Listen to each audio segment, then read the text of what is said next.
The Amber Alert star, who for years had struggled with drugs and alcohol addiction, was clean and sober after spending time at an inpatient rehab facility in early 2020. She was also single, coming out of an abusive on-and-off relationship with her ex-boyfriend, and was grateful to be back at work on Scream 6. Then, just 3 weeks before the film's premiere in February 2023, the unthinkable happened. Her beloved younger brother Jansen died unexpectedly of an undiagnosed heart condition at just 28. Panettiere's world was shattered.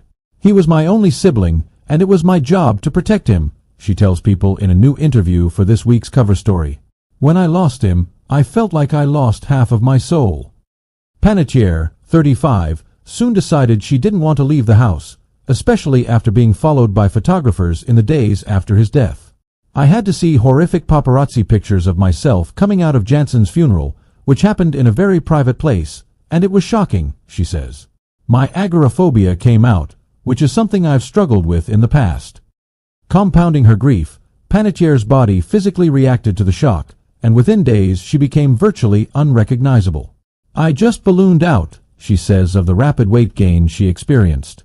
She says the stress and cortisol going through her body resulted in the change, which diminished her self-esteem.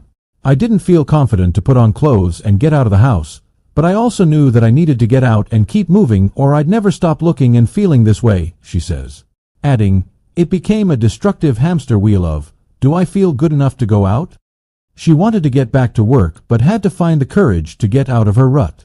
When her publicist introduced her to personal trainer Marnie Alton last year, she says everything changed for the better.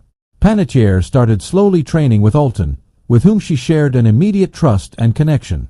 She especially loved the long walks they would take, where they'd just talk and Panettiere would share her stories from the past. People. Subscribe. 3 things to know about The Golden Bachelorette. Celebrity. Hayden Panettiere opens up in emotional first interview about her brother's sudden death. "I'll always be heartbroken." Exclusive. The actress was finally sober, single and getting back to work when her beloved younger brother died suddenly. How she's doing her best to heal from the trauma. By Gillian Telling, published on September 18, 2024.